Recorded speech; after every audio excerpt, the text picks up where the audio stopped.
Hello everyone, I'm Alex Dykes, and on today's Alex Autos episode, we're taking a look at the 2015 Ford Fiesta.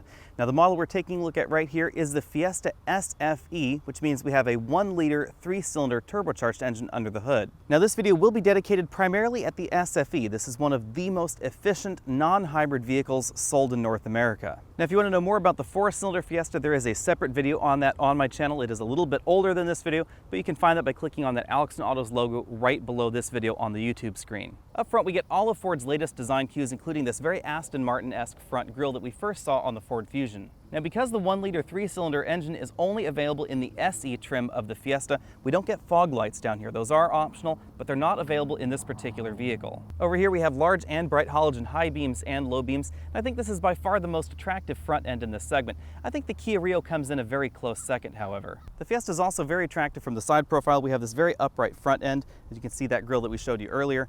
And over here, you can see that we have a roofline that does drop towards the rear, that does hamper a little bit of rear passenger room as well as cargo practicality. However, back here you still find a relatively vertical hatch, and we also find a little bit more cargo space back here that's usable versus the Fiesta sedan.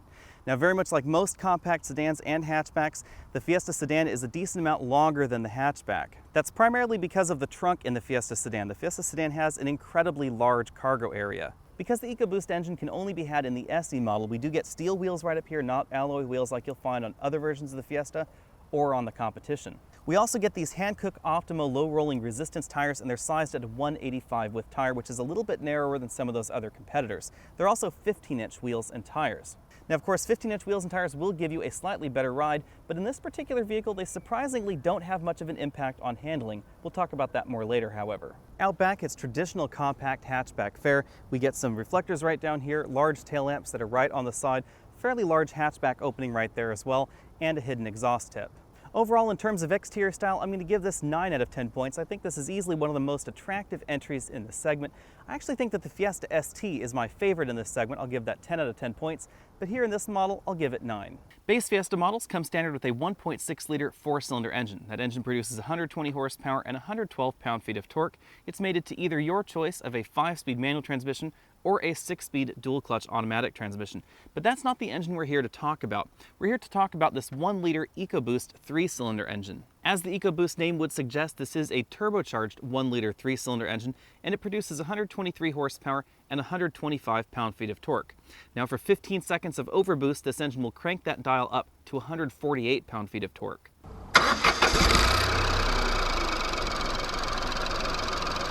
Now, while on the surface that doesn't sound like a great deal of improvement over that 1.6-liter 4-cylinder engine, the difference out on the road is actually night and day, and here's why. It's all about where the torque is delivered. This engine will produce either that 125 pound-feet or the 148 pound-feet of torque for 15 seconds, again at 1400 RPM. That's significantly lower than the peak torque of 5000 RPM on that 1.6-liter 4-cylinder engine. Now, it's not just that the torque arrives lower in the RPM band, it actually stays strong all the way up to the higher RPMs in this engine. So that means whereas that 1.6-liter 4-cylinder engine may only be producing, say, 60 pound-feet of torque down there at 1400 RPM, and it needs to rev all the way up to 5000 RPM to produce 112, this engine is producing 148 pound-feet of torque all the way from 1400 RPM all the way up to about 5000 RPM as well. Now, I realize that 148 pound-feet of torque per liter doesn't sound like a great deal, but when you compare this with other engines out there on the market, this actually produces more torque per liter than Chrysler's new 3-liter turbo diesel that you'll find in the Grand Cherokee or the Ram pickup truck, and it also produces more torque per liter than Audi and Volkswagen Group's 3-liter turbo diesel that you'll find under the hood of the Volkswagen Touareg as well as certain Audi models. When it comes to fuel economy, that base 4-cylinder engine comes in at 28 miles per gallon city, 36 highway, and 31 combined. That jumps down a little bit in the city number when you get the automatic transmission to 27, jumps up on the highway to 37, and gives you that same 31 miles per gallon combined. This 1-liter Ecoboost engine, however, really knocks things up to the next level. We get 32 miles per gallon city, 43 highway, and 37 combined. Now, Ford has recently announced that they're going to knock the city mile per gallon number from 32 down to 31 and the combined rating from 37 to 36 miles per gallon. They haven't really said why that is. In my driving with this vehicle, however, I've easily been exceeding the highway number even in my combined driving. Now, the only downside to this EcoBoost engine at the moment is that it is only available with a 5-speed manual transmission. It will be available in the Ford Focus for the 2015 model year as well, essentially the same engine with a 6-speed manual transmission, yet again, no automatic over there in the Focus. Front seat comfort comes in at 7 out of 10 points, largely because we do not have an adjustable lumbar support for the driver. We do have a 6-way manually adjustable driver's seat with a 4-way manually adjustable headrest. We also have a tilt telescopic steering column with a decent range of motion. Rear seat comfort comes in at 8 out of 10 points. These are quite comfortable rear seats for a subcompact vehicle. The hatchback does have a great deal of headroom right here. Keep in mind that we are in the model without the sunroof, but I have about 1 inch of headroom sitting right over here behind myself. If I sit upright in the seat, I also have about 1.5 inches of legroom back here as well. Now, if I move over to the right side, I had a 6'5" passenger in the car. The seat is a little bit further back. Can't really stick my legs directly behind the seat, but it is still relatively comfortable as far as subcompacts go. Now, if you're debating between a Fiesta and a Focus, the big reason to jump up to the Focus would be this center seat right here, because although the center seat is relatively comfortable in terms of headroom, I don't have a whole lot of width across this rear bench seat. So you will find an awful lot more room for 3 people across the back in something like a Focus. You'll also have definitely more room for child seats in that Focus. Now, if you want to know more about how well child seats fit inside the Fiesta, then go ahead and click that banner at the bottom of your screen and you'll be taken on over to the dedicated child seat video in the Fiesta. Now, as you'd expect, the rear seats fold in a 60-40 fashion. However, they don't fold completely flat with the cargo area. These rear seats do not tip up and fold like they do in the Focus, where the seat bottom cushion flips up and then the seat folds forward to give you a little bit more room. These are just a single motion folding seat. There are 2 interior color choices with the SE model. We're in the darker interior color choice, which means we get this dark seat fabric right here, and all the lower plastics in the vehicle are also dark. There is a lighter interior color combo that sort of uses an ivory or cashmere colored interior, and then we get the headliner that is the same in both colors. So this lighter colored headliner is common to all the Fiesta SE models. Now, up front, we have a little bit more standard equipment than you might think. We have height adjustable seat belts right over there, and we also have standard 4-way adjustable headrests. Taking a closer look at the seats here, you can see we have that contrasting strip right there across the back. We have a little bit of a design on the fabric on the bottom and on the seat back cushion. Now, moving over to the front doors, we do have a lot of hard plastics, as you'd expect in any vehicle in this category.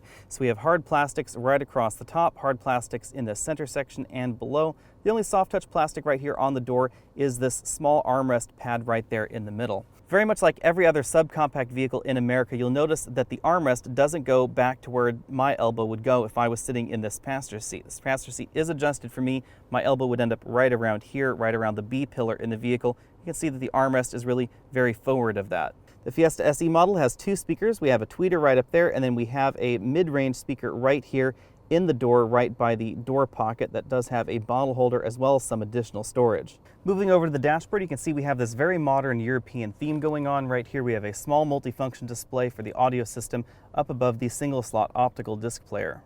But now the dashboard is all soft touch plastics up here and all hard touch plastics below that. Focusing in on the passenger side, under this little cutout, we actually have ambient lighting in the vehicle that is user selectable via a button lower on the dashboard that we'll show you in a bit. Below that, we have a surprisingly large glove box right here. You can see how deep and how large that is. I was easily able to fit a tablet computer and several other large items in there.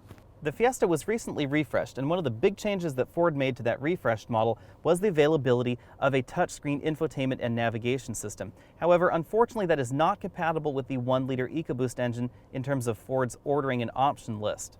Now, you can get that touchscreen system for just under $800 if you are getting the 4-cylinder model, but in this 3-cylinder model, this is the only system that you can get. Now, what we're taking a look at here is the basic sync system in the Fiesta. Sync is not standard on all models of the Fiesta, but all the models of the 1-liter EcoBoost model should have sync. We have the small multifunction display right here in the center of the dashboard. We have dedicated buttons for radio, media, phone, sound, and menu. And then over here, you'll find a keypad for the phone, for other input, as well as a tune up-down button, info, eject right over there. This is very stylized. We have a 5-way control joystick, OK, in the center, and these are contextual buttons right down here. So depending on what you see at the bottom of this screen, that's what that button does. So this is the info button right there, as you can see, and this is the shuffle button. Now, while I am a little bit sad that My Ford Touch is not included in this model, Sync is still a viable alternative for me. It does offer complete voice integration with your USB or iPhone or iPod media device, and that media integration works very well with the voice commands. These are still better voice commands than you can find on most luxury vehicles in the US today. Working our way down from that, we have a single zone automatic climate control in our model that is optional in the Fiesta SFE. Standard is a single zone manual climate control. We also have the optional heated seats, single temperature setting right there, and this is the button that allows you to change the color of that ambient lighting. We have a small storage cubby right below that. Now the SFE is available only with this 5-speed manual transmission. It is a moderate throw in terms of throw length. This is not a short throw transmission, but it's not excessively long either. It is only a 5-speed manual. That is something that takes a little bit of getting used to. Reverse is all the way across and then down on that side. Behind that shifter, we have our auxiliary input as well as our USB input. Right now, I have an iPhone 5 connected with the system. Over here, we have a single 12-volt power outlet under that little door, and then we have 2 large cup holders. You can see the ambient lighting color that's going on right here in the cup holder. If I press the button on the dashboard, it will cycle through a variety of different colors. To the left of the cup holders, we have a traditional handbrake right over here. Between the front seats, we have a relatively firmly padded center armrest. This opens to reveal a surprisingly deep storage well. I have a wallet way down in there. Decent amount of storage capacity right there. On the driver's side, we have a very traditional 3-dial instrument cluster, speedometer right over here, fuel gauge between the tachometer, which is right over here on the left, and the speedometer again over there on the right. Now in the center above those, we have a multifunction display. Now that multifunction display is controlled by this trip button right over here on the turn signal stalk to the left of the steering wheel. Now the display is primarily a trip computer, although we do get an exterior temperature gauge right up top and an engine temperature gauge below the information displayed in the middle. Right now we have an odometer. You can also see we have a trip odometer, just one. Distance to empty, we also have our average fuel economy. I had been averaging 43.2 miles per gallon before this photo shoot. There's an awful lot of idling here that has dropped our average down. We also have been averaging 38 miles per hour average, and then we cycle right on back to the odometer. Now another part of the Fiesta's recent refresh is this 3-spoke corporate steering wheel. Ford moved the voice command button from the stalk right over here to the steering wheel in the center of this 5-button arrangement. Track forward, backward, volume up, down, and voice command button right there in the middle. Contextually, this will also act as the phone hang up and pickup button. Now over on this side, we have our cruise control controls, and then behind this section of the steering wheel, you'll find the controls for the windshield wipers, both the front and the rear wipers. When it comes to cargo capacity, the Fiesta does very well for itself, either in the sedan form or in the hatchback form. The sedan does very well for itself because it's significantly longer than the hatchback version. Now the position of the gas tank and the exhaust system in the Fiesta allow a 24-inch roller bag to actually sit in the cargo area in this fashion, completely under the tonneau cover if the hatchback is closed. That's because this cargo area is quite deep. It actually comes right to about here in the car. However, 26-inch roller bags are just a little bit too big, so we can't put a 26-inch roller bag under the tonneau cover unless we put it sideways like this in the cargo area. Lifting up the cargo load floor, we actually find a spare tire in the Fiesta, which is getting a little bit unusual these days. You'll also find the holder for the tire iron right there nestled in the spare tire. When it comes to my exclusive trunk comfort index, the Fiesta scores very well for itself because it's very easy to get in this cargo area, especially in the hatchback. We have a surprising amount of room back here as well. Helping the Fiesta net 8 out of 10 points in my exclusive trunk comfort index is a standard hatch handle right here that helps you close the hatchback lid. Now I know that sounds a little bit silly, but it's something that an awful lot of subcompact vehicles and less expensive vehicles in general omit, leaving you to paw on the painted areas or on the plastic trim panels on the inside in order to close the trunk or the hatchback. Now the most interesting thing about the Fiesta Ecoboost out on the road is that this is truly an upgrade over the 4-cylinder engine available in the Fiesta. So this isn't just an economical upgrade option, this actually is a drivability upgrade option as well. Now that readily available torque, especially the overboost, is especially obvious out on these winding mountain roads that we're on right here because I don't have to shift a great deal. And that's really what I mean about a drivability improvement over the base model. Now, even though 0 to 60 acceleration is better than the base Fiesta, I rang in at 7.87 seconds, which actually gives us a very good acceleration time for this category. I'll give it 8 out of 10 points. That's not the biggest thing going on with this engine, because again, it really is that low-end torque. The low-end torque is really noticeable when you're on winding roads like this one right here. Right now I'm in 4th gear, I'm lugging the engine, it's going about 1200 RPM, but I'm still accelerating. I don't have to downshift to actually accelerate. And that's very different than the 4-cylinder version of this same vehicle or the 4-cylinder competition that's not turbocharged. You can probably hear a little bit of that exhaust note as I accelerate here. This engine sounds sort of like a 6-cylinder engine, possibly like a little bit of a 5-cylinder engine. Definitely doesn't sound like many of those other engines that Americans are used to. I wouldn't call this a bad sound, however. This definitely sounds more refined than the Mini Cooper's 1.5-liter 3-cylinder engine. I'm not sure whether that has to do with Ford's tuning or the fact that this engine is smaller in displacement than that Mini engine and therefore just doesn't have as much sound going on. Helping this engine sound even more refined is a very quiet cabin noise score. I came in at 68.5 decibels in this vehicle at 50 miles an hour, which makes this one of the quietest compact or subcompact vehicles around. Even though the Ecoboost trim wears low rolling resistance tires, handling is still excellent in this vehicle. I'll give it 8 out of 10 points because we still have vehicles like the Fiesta ST out there that get 10 out of 10 points. When it comes to absolute road holding, I rank this above the Nissan Versa Note, just about the same as the Honda Fit. Now the standard Fiesta score is a little bit better because it has grippier tires all the way around, but the difference isn't as noticeable as I thought it would be. Part of that has to do with the excellent suspension design in the Fiesta, and the rest of it has to do with the Fiesta's light curb weight. That light curb weight also helps when it comes time to scoring this vehicle for braking. I give it 7 out of 10 points. Stopping distances are a little bit longer than the standard Fiesta, but brake fade is excellent. Now, as you would imagine, that longer score for the braking distance is down to the low rolling resistance tires as well. Now, all Ecoboost models wear 185 width tires, they're 15-inch tires, and the aspect ratio is 60. 60 is one of the larger aspect ratios that you'll find on modern vehicles, especially sedans and hatchbacks, and that gives this vehicle a fairly compliant ride, even though the wheelbase is kind of short. So when it comes to ride, I'll give this 8 out of 10 points. When it comes to fuel economy, I give this 10 out of 10 points. I know there's been a lot of discussion about the EPA scores and recent adjustments to EPA scores, and indeed Ford has recently revised their EPA score on the Fiesta Ecoboost down by 1 mile per gallon in the combined rating and in the city rating. But in my testing, I actually beat the EPA combined rating, and my average fuel economy was actually closer to the EPA highway rating in this vehicle. Depending on how I've been driving it, I've been averaging between 39 and 43 miles per gallon.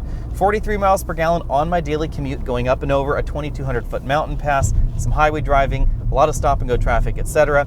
And that's very, very good for this kind of vehicle. Now, if I've been driving the car harder, like on my favorite winding mountain road like this, if I've been downshifting a great deal, then I've been getting 39 miles per gallon. This is easily the most fuel-efficient non-hybrid vehicle that I have driven so far, and that actually includes the Mitsubishi Mirage. The Mirage really didn't do quite as well as this Ford. I think that the reason for that is because of the hills that I'm climbing on my daily commute.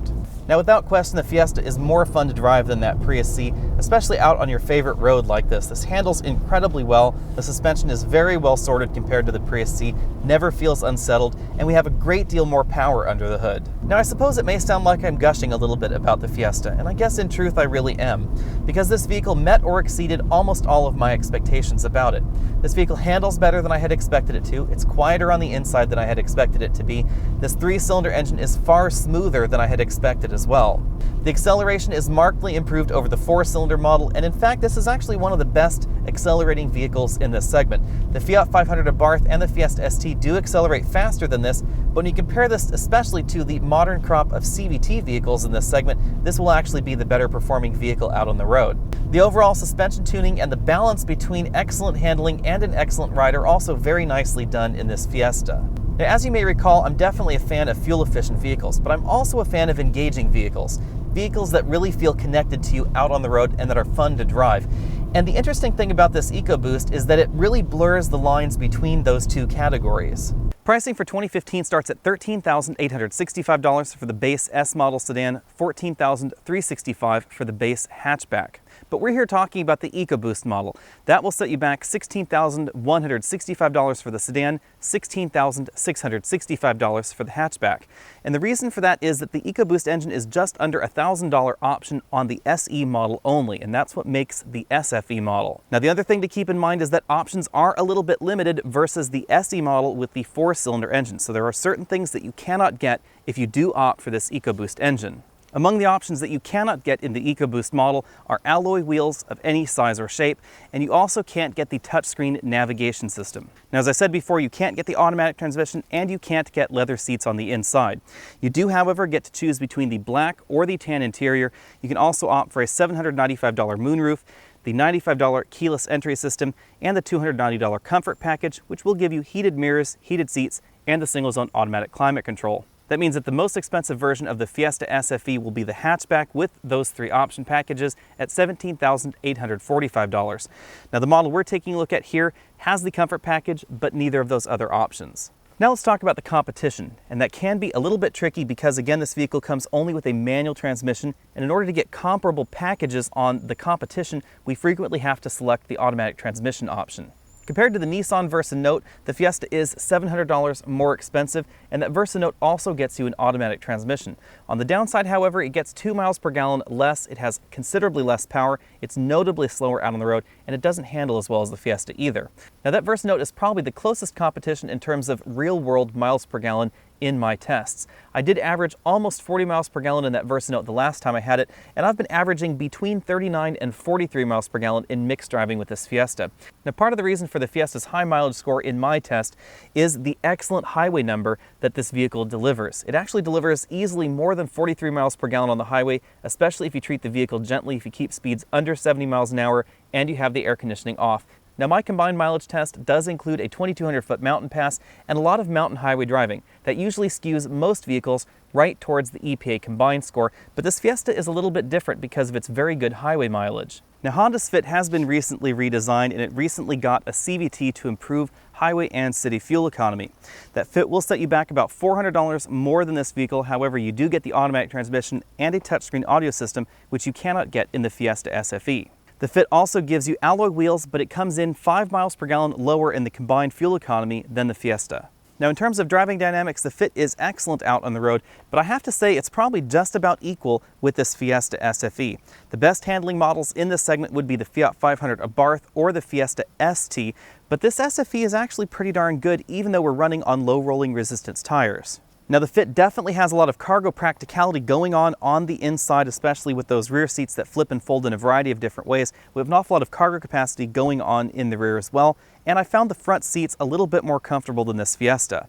However, that 5 mile per gallon difference will cost you at the gas pump. It's going to actually be over $200 per year on average that it's going to cost you more to operate that Fit than the Fiesta SFE. Chevy's Sonic is probably the most expensive direct competitor to the Fiesta SFE. And that's because Chevy does make an optional 1.4-liter turbocharged engine for that Sonic with very much the same mission in mind as this 1-liter 3-cylinder engine. Very much like this 1-liter 3-cylinder engine, that Sonic is only available with a manual transmission, but it will give you 4 miles per gallon less fuel economy. Now because of the characteristics of the engine, the transmission choices, and the overall weight of the vehicles, that vehicle is a little bit more powerful than this, but it's actually slightly slower to 60.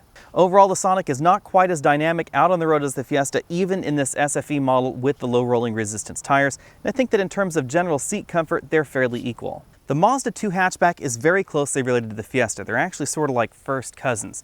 That Mazda 2 will set you back about $500 less than this. We have significantly less power, and most importantly, we also get 6 miles per gallon less fuel economy. And very much like the difference between some of those other vehicles I mentioned earlier, that will actually cost you more in the long run.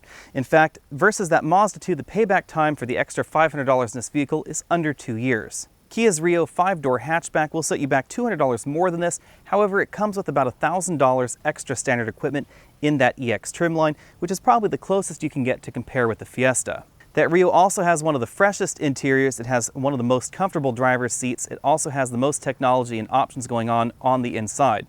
However, it will give you 6 miles per gallon less fuel economy, and very much like that Mazda 2, that's going to cost you over $200 a year extra to operate. Now, of course, the Kia Rio does give you a much longer warranty than the Fiesta, especially on the drivetrain. However, it won't handle quite as well as even this SFE model. Now, we absolutely cannot talk about fuel-efficient hatchbacks without discussing the Toyota Prius.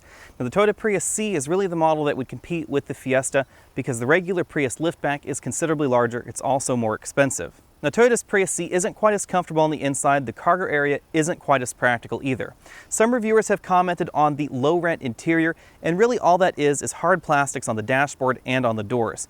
That vehicle does have a relatively expensive hybrid drivetrain and the battery pack that accounts for a decent portion of that vehicle's cost, so it really is no wonder that some corners had to be cut somewhere. As I've said many times before, all manufacturers cut corners. Every car has corners cut in it. The distinction is really where the corners are cut. And in the Prius C, they're definitely favoring fuel economy over interior creature comforts, and that's why that vehicle will give you 50 miles per gallon in real-world driving.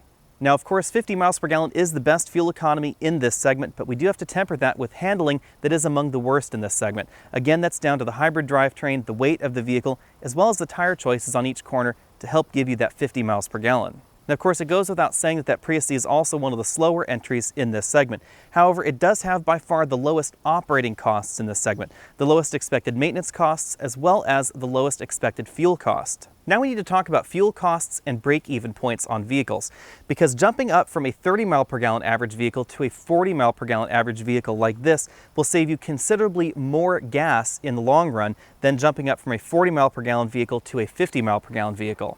For instance, the difference in terms of fuel savings between this vehicle at its EPA rating, assuming you just got that 37 miles per gallon average in this vehicle versus the 31 mile per gallon average in the 4-cylinder model, would actually save you over $300 a year. However, jumping up from this to a Prius C will save you less than $200 a year. Now again, keep in mind that we're talking about a 31 to 37 mile per gallon jump from the base Fiesta to the Ecoboost model, and then from the Ecoboost model to 50 miles per gallon for that Prius C. So that's a much bigger jump, but you can see that it actually affects your pocketbook less than jumping up from a 30 mile per gallon vehicle into this. Now that complicates things a little bit when it comes to comparing the Fiesta SFE to the Prius C, because the Prius C will set you back $3,000 more than this Fiesta, but it's only going to save you about $180 a year in fuel costs at 15,000 miles a year. That means that the payback time for that Prius C is actually over 15 years when you compare it to this vehicle. And even though the Fiesta may cost you a little bit more in terms of maintenance over its lifetime versus that Toyota Prius C, you'd be hard-pressed to eat up the entire difference. Now, when I took a look at my scoring numbers, this vehicle falls in right behind the Fiat 500 Abarth, as well as the Fiesta ST in terms of driving fun out on the road. It also comes in very high in terms of drivability out on the road thanks to that turbo engine. We don't have to do a whole lot of shifting even on mountain highways. I was able to climb California's Highway 17 in this vehicle in 5th gear. That's something that you can't do in any of the other compacts except for those turbocharged entries, again that Fiat 500 Abarth or the Fiesta ST. Now, what I find most interesting about the Fiesta 3-cylinder model is that this is the first Ford that really sells on the Ecoboost promise, the promise of improved drivability, improved performance, and greatly improved fuel economy. Now, a lot of people have commented on the 3.5-liter V6 engine that you'll find in the sedans as well as in the Ford F-150 pickup truck, not really delivering on that promise. Definitely giving you an awful lot of boost, but not quite as much eco as people were expecting. So my bottom line is, if you're looking for a fun, practical, and fuel-efficient sedan or hatchback in the subcompact category, look no further than the Ford Fiesta. Now, my only caveats there is that you are going to need to learn how to drive a manual transmission, and you're going to have to live without a navigation system from the factory and alloy wheels. Thanks for taking the time to check out this video. Again, I'm Alex Dykes, and this has been the 2015 Ford Fiesta SFE. Go ahead and click that subscribe banner at the bottom of your screen so you can be updated on all of my latest videos. You can also find me over at facebook.com/AlexandAutos, over at Twitter as AlexandAutos, and you can always email your questions to alex@alexandautos.com. I'll see you next week.